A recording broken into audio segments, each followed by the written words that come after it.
시끄럽습니다. 이상한 말을 해서. 네. 일단은 대부분 대체적인 분들의 의견이 너무 말씀이 과했다라는 분이 있고 원래 늘 그랬던 분이다라는 얘기도 있습니다. 저는 원래 말씀이 늘 그런 분인데 과했다. 아, 말씀이 늘 예. 늘 보면 좀 흔한 얘기 튄다 그러죠. 튀고 보면은 뭐 흔히들 보면 뭐 범친노계로 뭐 구분하긴 합니다만은 운동권 출신의 86세대 보면은 온 동네가 적이에요. 아, 막 보면 여기도 보면 공격, 저기도 공격. 근데 이번에는 정말 심해도 너무 심했던 것이 한번 예. 말씀을 한번 들어보고 네. 얘기 나눠보겠습니다. 들어보시죠. 독일이 유대인의 학살에 대해서 사과했다고 해서 유대인이 가서 유대인 학살 현장이나 아니면 히틀러 묘소에 가서 참배할 수 있겠습니까? 일본이 우리에게 사과했다고 해서 우리가 야스쿠니 신사 가서 참배하고 천황 묘소에 가서 절할 수 있겠습니까? 여러분 어떻게 보셨습니까? 히틀러 같은 전쟁 범죄자 그리고 야스쿠니에 있는 일본 전쟁 범죄자와 우리 역대 대통령이 같습니까? 보면은 이번에 정청래 최고위원은 3분을 욕되게 했어요. 3분. 네. 첫째, 당장 문재인 대표도 뭐 문희상 전 그 비대위원장 같은 경우 이번에 되게 되면 우리가 전직 대통령은 대통령의 역사는 역사다. 우리가 화합하고 통합하는 틀 속에서 우리 후보자들 다 같이 가서 참배하자. 나는 용기가 없어서 비대위원장 때 못했다. 했는데 어쨌든 문재인 대표 굉장히 어려운 결정하지 않았습니까? 문재인 대표를 갖다가 황칠했죠. 두 번째는 돌아가신 노무현 전 대통령 황칠했습니다. 왜 그렇습니까? 세 번째는 김대중 대통령을 황칠했습니다. 노무현 김대중 대통령을 황칠했다. 그건 왜 그렇습니까? 자, 제가 지금부터 읽어드릴 테니까 이게 누구 얘기인지 잘 들어보세요. 예. 우리 남쪽에는 박정희 대통령이라는 지도자가 있었습니다. 그분이 새마을 운동이라는 걸 했습니다. 우리가 북한보다 잘 살게 된 것이 바로 박 대통령 때부터입니다. 그분이 지은 새마을 노래를 한번 들어보시겠습니까? 이것은 예. 2003년 12월 9일 당시 노무현 대통령께서 한국을 방문했던 알제리 부테플리카 알제리 대통령이 하도 말마다 김일성 그러니까 한 15분 동안 예. 15분 동안 보면 뭐 김일성이 어쩌고 김정일이 어쩌고 계속 이랬어 하니까 그다음에 그동안 얼굴이 굳더니 노무현 대통령이 벌떡 자리에 일어나서 이 말씀을 하시면서 노래를 새마을 노래를 갖다가 새벽종이 울렸네 새아침이 열렸네 했던 분이 바로 노무현 대통령입니다. 또 하나 왜 김대중 대통령을 황칠했다고 말씀드리냐니까 92년에 김대중 대통령께서 후보 시절에 그때 보면은 박정희, 이승만 두 분 전직 대통령 묘소를 갖다가 참배했을 뿐더러 예. 그다음에 97년 당선인 신분으로는 박정희 대통령 생가도 방문했고 그다음에 박정희 대통령 기념 사업회를 주도하셨던 분이 돌아가신 김대중 대통령이십니다. 네. 그렇다면은 지금 저 정청래 최고위원 표현대로 하자면은 고 김대중 대통령, 고 노무현 대통령, 현재 문재인 대표. 예. 그분들을 뭐라고 좀 욕하는 거죠? 저는 도저히 정청래 최고위원의 사고방식에 생각 같이 하는 건 둘째치고 납득할 수가 없어요. 네. 저도 이제 황태순 의원님하고 같은 생각인데요. 바로 김대중 전 대통령이 1992년 대선과 1997년 대선 때 야당의 대선 후보로서 이승만 전 대통령 묘역을 찾았고 또 최대 정적이었습니다. 자신을 죽이려 했던 박정희 전 대통령의 묘역도 찾았고 생가도 찾았고요. 그러면서 어떤 국민통합의 메시지를 강하게 외칩니다. 그리고 또 김대중 전 대통령의 회고록을 보면 2005년에 박정희 전 대통령의 딸인 박근혜 당시 한나라당 대표가 찾아왔던 일을 굉장히 자세하게 기술을 하고 있습니다. 네, 박정희의 딸이 나를 찾아왔다. 네, 아버지와의 있었던 일을 사과했다. 정말 기뻤다. 이런 대목들이 다 들어가 있습니다. 우리 정치가 가장 나아가야 될 것 바로 국민통합 그리고 이 국론 분열을 막는 데 정치인이 앞서야 되는데요. 이 정청래 최고위원이 되자마자 국론 분열에 앞섰습니다.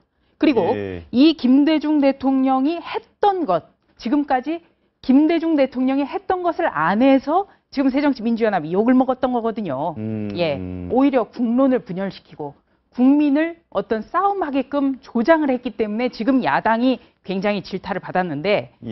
예, 이것과 완전히 지금 국민들이 요구하는 것과는 거꾸로 가고 있습니다. 그러니까 새정치민주연합에서도 이런 강경파를 빼고 다른 당을 건설해야만 살 길이 열린다라는 그런 목소리가 그래서 나오는 겁니다. 한 가지 더 첨언 하자면은 지금 보면 동서화포럼이라는 게 있습니다. 보면 대구 경북 지역의 의원들, 예. 다음에 전남 광주 지역의 의원들이 서로 교대로 한 번은 지난해죠. 보면 TK 지역 의원들이 가서 하이도 김대중 대통령 생가를 찾아뵈었고 또 보면은 광주 전남 의원들이 구미에 가서 박정희 대통령 생가를 방문하면서 서로 동서화합 포럼을 갖다 지금 3년째 계속하고 있고요. 이윤석 의원이 간사지요. 네. 그다음에 보면 지금 기초단체 광역단체별로 즉 TK 지역 예. 다음에 호남 지역에서 달빛 동맹이라는 게 있습니다.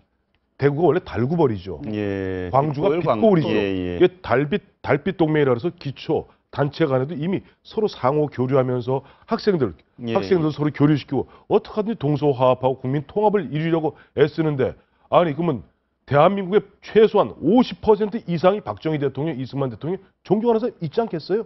그 사람들한테 그러면 저도 박정희 대통령 생가 구미 상머리에도 갔었고 저쪽 가면 어디입니까? 예천 문경이죠. 예, 그렇습니다. 거기 갔으면 그건 저도 그럼 히틀러 가서 이거 한 겁니까? 아니죠, 그거는. 혹시 이런 부분은 정치인의 발언은 법적으로는 명예훼손의 일체에 해당이 안 되는 거죠?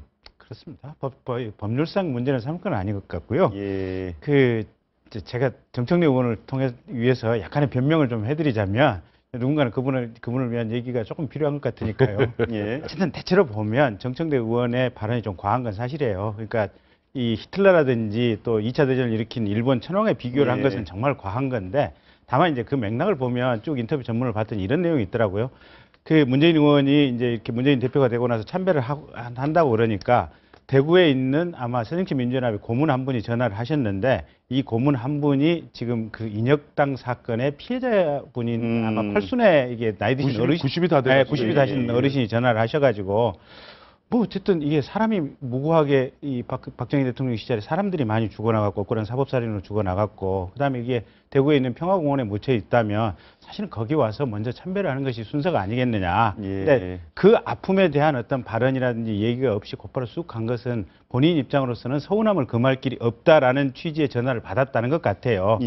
그러니까 이게 보면 그러니까 이승만 대통령 우리나라를 건국했고 박정희 대통령 우리나라를 산업화라든지 어떤 나라의 틀을 잡은 것은 분명하지만 그 과정에서 약간의 부작용들이 있었고 또 이 민주화를 위해서 했던 사람들이 희생이 됐고 뭔가 아픔이 있었던 거거든요. 그러면 그 아픔에 대해서는 누군가 얘기를 해야 되고 국가가 조금 미안한 어떤 의사표시를 해야 되는데 법원에서 재심을 통해서 어떻게 보면 이분들의 억울함을 벗겨준 것 이외에 국가가 공식적으로 이분들의 어떤 가슴을 쓰다듬어주고 이분들의 유족을 어루만져주는 과정이 없다 보니까 결국은 정청래 의원의 이런 어떤 그렇게 과도하게 포장된 이런 발언이 나오지 않았나 싶은 생각도 있어요. 그런데 지금 국론 분열 말씀하셨는데 저 인터넷 네티즌들의 반응을 보니까 분열된 게 아니고 한 목소리로 모여지는 것 같습니다. 네티즌들의 그래요? 반응들을 한번 쭉 보시면 정청래 의원에 대한 비판이 더 많습니다.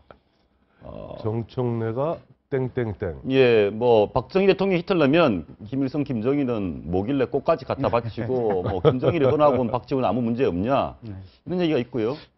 또 김대중 대통령께서 일본 왕 빈소에가 절한 건 뭡니까? 예. 그러니까 언론 이제 그 JTBC에서 여론조사를 했는데 보면 이제 문재인 신임 대표가 이 박정희 대통령 묘소라든지 이승만 대통령 묘소 참배한 거에 대해서 어떻게 생각하냐 그랬더니 새정치민주연합 지지자 중에 한 58% 정도가 잘했다라는 이제 어떤 결과고 그 다음에 새누리당 지지자 같은 경우는 한 65% 이상이 잘했다. 그래서 대체로 보면 국민의 60% 3분의 2 이상이 잘했다는 의견인 것 같아요. 그래서 정청래 의원의 이번 운동은 사실은 국민들의 어떤 일반적인 정서하고는 맞지 않고 또 황 의원님 말씀하신 대로 미래지향적인 어떤 통합의 관점에서도 조금 부적절하긴 한데 다만 이제 그 연유가 아까 제가 말씀드렸던 대로 과거의 그 아픔에 대한 이렇게 보살픔이라든지 이 따뜻거림이 조금 국가가 부족하다 보니까 그 점을 부각하기 위해서 했는 건데 그게 너무 막말 형식으로 과하게 갔다. 과거에도 예를 들어서 보면 정청래 의원이 초선 의원이 아니잖아요. 이 보면 뭐 재선입니다만은 이미 최고위원 됐으면 중진 중에 중진입니다. 그렇다면 언행에 정말 뭐 신중에 신중을 기해야 돼요. 초선 의원 때 같이 참 말춤 추고 그럴 분위기가 아니라고요. 보면은 실제 우리 역사는 건국기가 있고 산업화기가 있었고 민주화기가 있고 현재 보면 이제 통합을 통한 선진화기가 5개로 나눌 수가 있습니다. 근데 사실 보면 산업화 시대 저도 뭐 그 시대에 보면은 초중고등학교 대학교까지 다녔습니다만 사실 인권의 측면에서 민주주의 측면에서는 얼룩 아픔 많았습니다. 그러나 그런 가운데 총체적으로는 우리나라가 세계 7위의 어떤 그 국가가 되고 그렇다고 그 부분에 대해서 과거사 부분도 과거사 정리위원회라든가 여러 가지 형태로 하나하나 정리해 나가고 있지 않습니까? 그렇다면은 결국 새는 양 날개로 날아가는 겁니다. 한쪽 날개로 날 수 없습니다. 예. 그 명색이 130명 거대 야당의 그 서열 2위, 3위의 최고위원이라면 신중에 신중해서 지금 말씀해 방금 주셔야 돼요.